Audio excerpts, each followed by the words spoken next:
நாடெங்கிலும் மது, சகிக்க முடியாத மது, திரவ போதை, திடப்போதை, கஞ்சா, அவின், கொக்கைன். தனியார் முதலாளிகள் நடத்துற பள்ளி கல்லூரி தரமாக இருக்கிறது, அரசு பள்ளி கல்லூரி தரமற்று கிடக்கிறது என்றால் தரமற்றவர்கள் கையிலே அதிகாரம் இருக்கிறது என்பது. அந்த 5000 ரூபாய் வங்கி கணக்கிலே போட்டதில் மட்டும் 6800 கோடி இழக்கிறார்.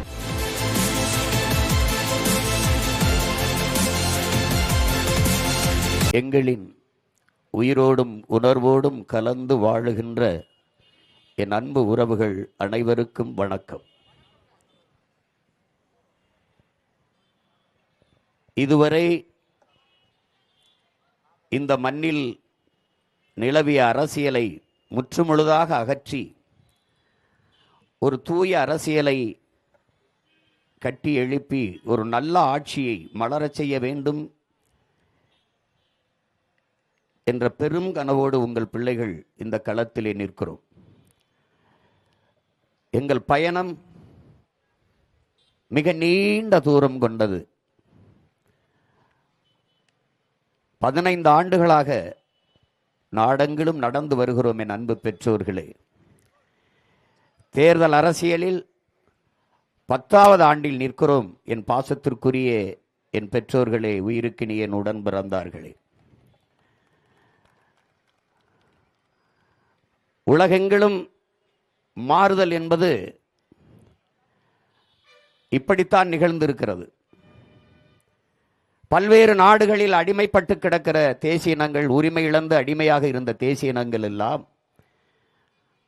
ஆயுதமேந்திய கிளர்ச்சியின் மூலமாக, அரசியல் புரட்சியின் மூலமாக விடுதலை பெற்று பெருமையோடு வாழ்கிறது. ஆனால் பன்னெடுங்காலமாக என் அன்னை தமிழ் இனம் உரிமை இழந்த அடிமையாக வாழ்வதற்கே அரசியல் செய்து கொண்டிருக்கிறது என்பதுதான் பெரும் துயரமும் அவலமும். வரலாற்றில் ஒரு பெருமைப்பட வாழ்ந்த ஒரு மூத்த இனம் இன்று சிறுமைப்பட்டு வீழ்ந்து கிடக்கிறது.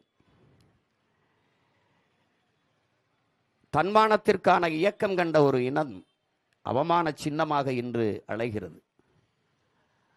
சுயமரியாதைக்கு கட்சி கண்ட இனம் அவமரியாதையின் அடையாளமாக இன்று அலைகிறது. உலகிற்கே சோறு போட்ட இனம், அறிவியல், நாகரிகம், வேளாண்மை, தொழில்நுட்பம், கலை, பண்பாடு எல்லாவற்றையும் கற்றுக் கொடுத்த இனம் இன்று 1/2 கிலோ அரிசிக்கும், வேட்டிக்கும், சேலைக்கும், 5க்கும் 10க்கும் அல்லாடி கொண்டிருப்பதை பார்க்கிற போது ஒரு தன்மானமிக்க தமிழ் மக்கள் எப்படி இதை சகித்துக் கொள்கிறார்கள்? ஒரு அறிவு சமூகம் இதை எப்படி மறந்து கடந்து போகிறது என்று நினைக்கிற போது மிகுந்த துயரமாக இருக்கிறது. ஒருவன் அடிமையாக இருக்கிறான் என்பதை உணர்த்திவிடு, பிறகு அவனே கிளர்ச்சி செய்வான் என்கிறார் புரட்சியாளர் அண்ணல் அம்பேத்கர். நீண்ட காலமாக நாங்கள் அதைத்தான் உணர்த்தி கொண்டு வருகிறோம். என் அன்பு சொந்தங்களிடத்திலே நாம் அடிமைகள். அன்னை தாய் நிலத்திலே நமக்கென்று ஒரு அரசியல் இல்லை, நமக்கென்று ஒரு அதிகாரம் இல்லை, எந்த உரிமையும் நம்மிடத்தில் இல்லை. இந்த அதிகாரம் நமக்கானது இல்லை.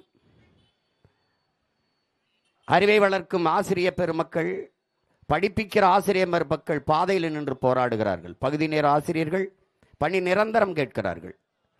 சம வேளை, எங்களுக்கு சம ஊதியம் கொடுங்கள் என்று ஆசிரியர்கள் போராடுகிறார்கள். 12,000ற்கு மேற்பட்ட ஆசிரியர் பெருமக்கள் தேர்வு எழுதி தேர்ச்சி பெற்று பணி நியமனத்திற்காக வீதியில் நின்று போராடுகிறார்கள். கைக்குழந்தையோடு கர்ப்பிணி பெண்கள், எத்தனை பேர், எத்தனை போராட்டங்கள். வேளாண் குடிமக்கள் உழுத விளைச்சு வேர்வை சிந்தி விளைய வைத்த நெல்லை கொள்முதல் செய்து சேமிப்பு கிடங்களை பாதுகாக்கவில்லை, வீதியில் போட்டு முளைக்க விட்டுவிட்டீர்கள் என்று வேர்வை சிந்தி விளைய வைத்தவன் கண்ணீர் சிந்தி கதறி கொண்டிருக்கிறான். போக்குவரத்து தொழிலாளர்கள் போராடி கொண்டிருக்கிறார்கள். மீனவர்கள் போராடுகிறார்கள். மாணவர்கள் போராடுகிறார்கள். உயிரை காக்கும் மருத்துவ பெருமக்கள் ஊதிய உயிர் கேட்டு போராடி கொண்டிருக்கிறார்கள். செவிலிய பெண்கள், செவிலியர்கள் வீதியில் நின்று போராடுகிறார்கள். துப்புரவு பணியாளர்கள் வீதியில் நின்று போராடுகிறார்கள். எல்லாரும், மகளிர் சுய உதவிக்குழுவை சேர்ந்தவர்கள் வீதியில் நின்று போராடுகிறார்கள். எல்லா போராட்டங்களிலும் உங்கள் பிள்ளைகள் நாங்கள் பங்கேற்று இருக்கிறோம். இத்தனை போராட்டங்களை நமக்கு தந்தவர்கள் நாங்கள் நல்லாட்சி கொடுத்து கொண்டிருக்கிறோம் என்று சொல்கிறார்கள். தேர்தல் வருகிற போது 5000 கொடுக்கிறார்கள். 1,31,00,000 வங்கி கணக்கில் ஒரே இரவிலே 5000 கொடுக்கிறார்கள். கேட்டால் ஏப்ரல் மேயிலே கோடை விடுமுறை உங்களுக்கு கை செலவுக்கு ஆகும் என்கிறார்கள். அப்ப இந்த ஆண்டு தான் ஏப்ரல் மே வருகிறதா? இந்த ஆண்டு தான் கோடை விடுமுறை வருகிறதா? அப்ப போன ஆண்டெல்லாம் வரவில்லையா என்றால் அதற்கு பதில் இல்லை. 5000 கொடுத்தார்கள். யார் காசிலே கொடுத்தார்கள்? அவர்கள் ஆட்சி அதிகாரத்தில் இருக்கிறார்கள். 5000 ரூபாய் கொடுத்து அவர்கள் வாக்கை உறுதி செய்கிறார்கள். நாங்கள் அதிகாரத்தில் இல்லை, எளிய பிள்ளைகள். நாங்கள் என்ன செய்வது? அப்ப ஜனநாயகத்தில் சம வாய்ப்பு, சம உரிமை என்பதெல்லாம் எவ்வளவு வெற்றி சொல், எவ்வளவு வேடிக்கையானது. நாங்கள் வந்தால் 2000 தருவம் என்பதும், நாங்கள் வந்தால் 2000 தருவம் என்பதும், நாங்கள் வந்தால் 2500 தருவம் என்பதும் தான் அரசியலா? அதுதான் நல்ல ஆட்சி முறையா? இந்த ஆட்சி முறையும் தான் அறிவார்ந்த சமூகம் ஏற்கிறதா? இந்த கொடுக்கிற பணத்தை எங்கிருந்து எடுப்பார்கள் என்று அறிவு கூர்ந்து என் அன்பு சொந்தங்கள் சிந்திக்க வேண்டாமா? எங்கிருந்து எடுப்பார்கள்? மிக அத்தியாவசியமானவற்றில் விலையை ஏற்றுவார்கள். தவிர்க்க முடியாத மின்கட்டண உயர்வு. இந்த ஆட்சியில் மட்டும் 3 முறை மின்கட்டணம் உயர்ந்திருக்கிறது.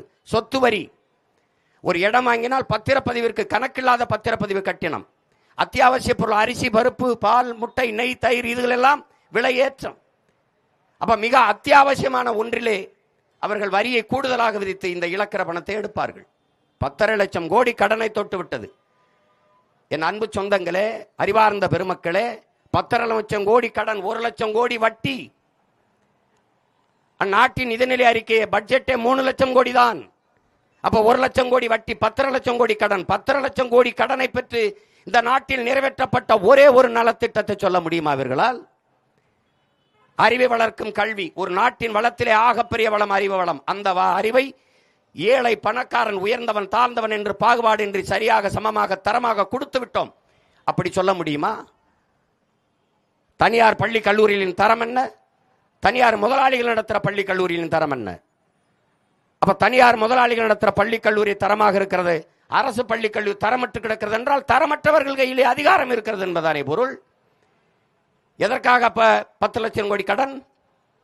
தடையற்ற மின்சாரம் தர முடிகிறதா? மின் உற்பத்தியில் தன்னிறைவை பெற்றிருக்கிறதா இந்த நாடு? வேற மாநிலங்களிலிருந்து தனியார் முதலாளிகள் வந்து மின்சாரத்தை பெற்று இது வித்துக் கொண்டிருக்கிறது, நாட்டு குடிகளுக்கு கொடுக்கிறது. அதுவும் தடையற்ற மின்சாரம் தர முடியவில்லை.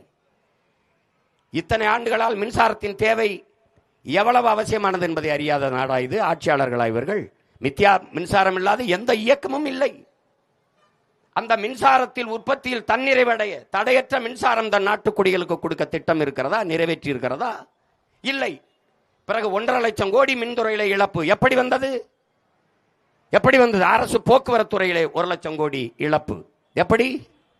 தனியார் முதலாளிகள் நடத்துகிற பேருந்தில் எல்லாம் லாபம் வருகிறது, பல புதிய வழித்தடங்களுக்கு விண்ணப்பிக்கிறார்கள். அரசு போக்குவரத்தில் இழப்பு எப்படி வந்தது? யாரு கேட்டது இலவச பேருந்து? ஆண்களுக்கு இலவசம், பெண்களுக்கு இலவசம், யார் வேணாலும் ஏறலாம், யார் வேணாலும் இறங்கலாம், திருட்டு பயிலும் ஏறி தாலி எடுத்துக்கொண்டு இறங்கலாம், யார் வேணாலும் வரலாம், போகலாம். யாரு கேட்டது இலவச பேருந்து? தரமான பேருந்து, பயணிக்க சரியான பாதை, தரமான போக்குவரத்து கேட்டோம். எங்கே கொடுத்தார்கள்? எங்கே இருக்கிறது? உயிரை காக்கும் மருத்துவத்தில் தரம் உண்டா? முதலமைச்சருக்கு முடியவில்லை என்றால் அப்போலோ, அமைச்சருக்கு முடியவில்லை என்றால் காவேரி, மற்றொரு அமைச்சருக்கு முடியவில்லை என்றால் எம்ஜி ராமச்சந்திரா மருத்துவமனைக்கு போவார்கள். அப்ப அரசு மருத்துவமனை ஏன் தரமில்லை? தரமில்லை. அப்ப தரமற்ற மருத்துவமனையை எதுக்காக நடத்துகிறார்கள்? அதற்கு எத்தனை ஆயிரம் கோடி நிதியை ஒதுக்குகிறீர்கள்? அப்ப அந்த நிதி எங்கே போகிறது? ஒரு தனியார் முதலாளி கொடுக்கிற மருத்துவ தரத்தை ஒரு அரசு, 8 கோடி மக்களால் நிறுவப்பட்ட அரசு கொடுக்க முடியவில்லை என்றால் அரசு தோற்று போகிறது. கையாளாத அரசு, தோல்வியுற்ற அரசு. அந்த அரசைத்தான் நீங்கள் தொடர்ச்சியாக தேர்ந்தெடுத்துக் கொண்டிருக்கிறீர்கள் என் உடன் பிறந்தவர்களே. எப்படிப்பட்ட கொடுமை பாருங்கள். இப்ப இவ்வளவு ஒவ்வொன்றையும் பாருங்க. எதையாவது ஒன்று, ஒரு நலத்திட்டத்தை நிறைவேற்றி இருக்கிறதா? பிறகு எப்படி இந்த 10 லட்சம் கோடி கடன் வந்தது? இந்த 5000 ரூபாய் வங்கி கணக்கிலே போட்டதில் மட்டும் 6800 கோடி இழக்கிறார்கள். எப்படி இந்த 6800 கோடி எப்படி எடுப்பார்கள்? இந்த தேர்தல் வருது, கொடுத்து விட்டீர்கள். அடுத்த முறை அடுத்த தேர்தலுக்கு கொடுப்பீர்களா? அடுத்த முறை அடுத்த ஆண்டு கொடுப்பீர்களா? இந்த ஆண்டு கொடுக்கிறீர்களா? அடுத்த ஆண்டு வங்கியில் கணக்கு போடுவீர்கள், அப்பன் போடுவீர்கள், 5000 போடுவீர்களா? எப்படி போடுவீர்கள்? படிக்க போகிற கல்லூரிக்கு போகிற பெண்களுக்கு 1000 3 ஆண்டு கொடுப்பீர்கள். படித்து முடித்துவிட்ட 1000 யார் கொடுப்பா? அப்ப அந்த 1000 ரூபாய்க்கு என்ன கொடுக்கணும்? வேலை கொடுக்கணும். அதுக்கு திட்டம் இருக்கா? இல்லை. அப்ப எதை நோக்கி இந்த நாடை நகர்த்தி கொண்டு போகிறார்கள்? நாடெங்கிலும் மது, சகிக்க முடியாத மது, திரவ போதை, திடப்போதை, கஞ்சா, அபின், கொக்கைன், இப்படி பல திடப்போதை, திரவ போதை, சாராயம், விஸ்கி, ரம்மு, பீரு, பிராண்டி என்று போதை அரசு விற்கிறது. அரசு அங்கீகரிக்க விற்கிறது. கஞ்சா, கொக்கைன் இதெல்லாம் விற்பது அரசுக்கு தெரியாதா? இவர்களால் தடுக்க முடியாதா? நாடெங்கிலும் கொலை, கொள்ளை, 6 வயது குழந்தையும் வன்புணர்வு செய்து கொல்லப்படுகிறாள். 60 வயசு அம்மாவும் வன்புணர்வு செய்து கொல்லப்படுகிறாள். 17 வயசு பிள்ளை, படிக்க போற பிள்ளையும் வன்புணர்வு செய்து கொல்லப்படுகிறாள். வீட்டை விட்டு ஒருவன் வெளியே வர முடியுமா என்ற பாதுகாப்பற்ற சூழல். நடுச்சாலையில் வச்சு வெட்டி எறிகிறான்.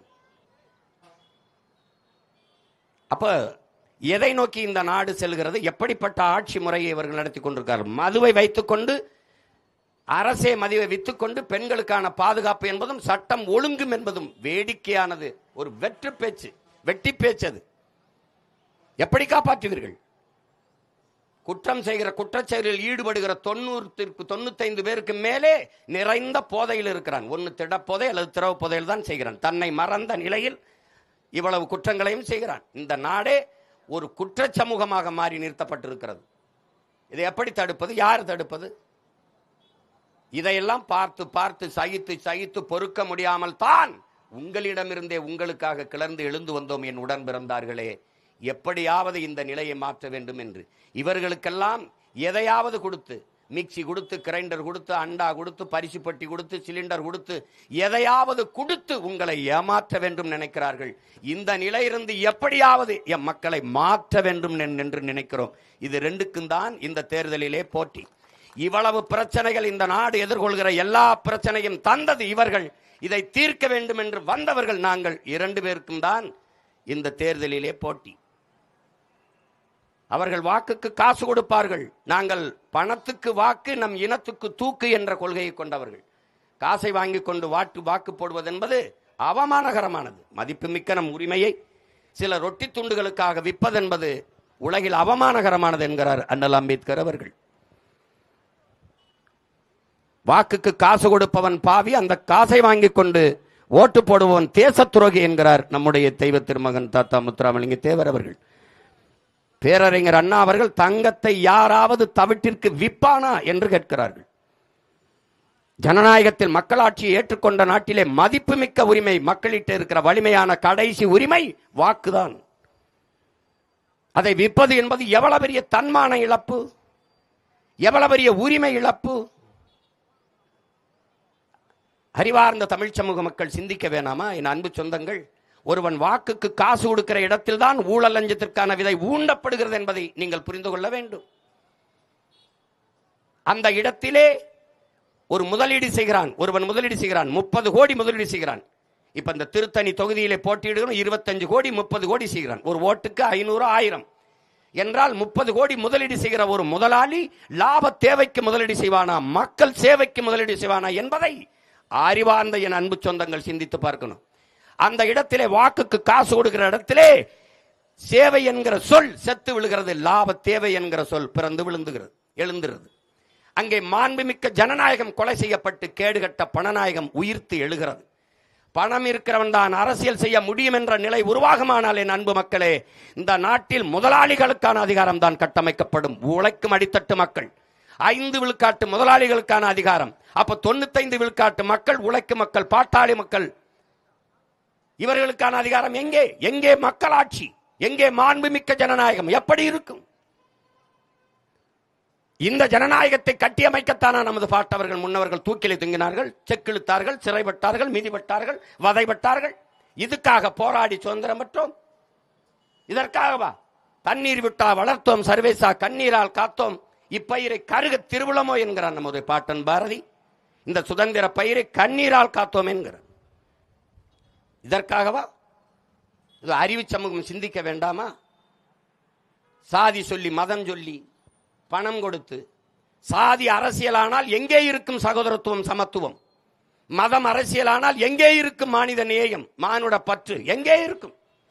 பணம் அரசியலானால் ஒழுக்கம், பண்பாடு எங்கே இருக்கும்? என் உடன் பிறந்தார்களே, எங்கே இருக்கும்? பணம் இருப்பவன் தான் அரசியல் செய்ய முடியும் என்கிற நிலையை மாற்றி மக்களுக்கு தன்னலமற்று உண்மையும் நேர்மையாக சேவை செய்ய வேண்டும் என்கிற மனம் இருப்பவனும் அரசியல் செய்ய முடியும் என்கிற நிலையை உருவாக்குவதுதான் இங்கே மாறுதல். இங்கே மாறுதல். அதை நோக்கித்தான் உங்கள் பிள்ளைகள் தொடர்ந்து தொடர்ந்து தொடர்ந்து இந்த தேர்தல் களத்திலே ஒரு தேர்தலை கூட புறக்கணிக்காமல் களத்திலே தொடர்ந்து நிற்பதற்கு காரணம் இதுதான். காரணம் இதுதான்.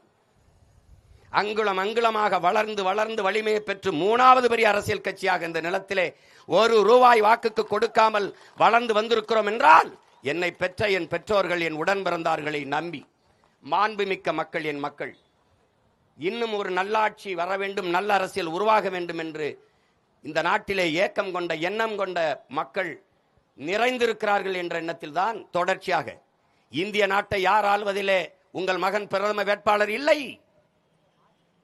இந்திய நாடாளுமன்ற தேர்தலில் நாங்கள் போட்டியாளர்களும் இல்லை.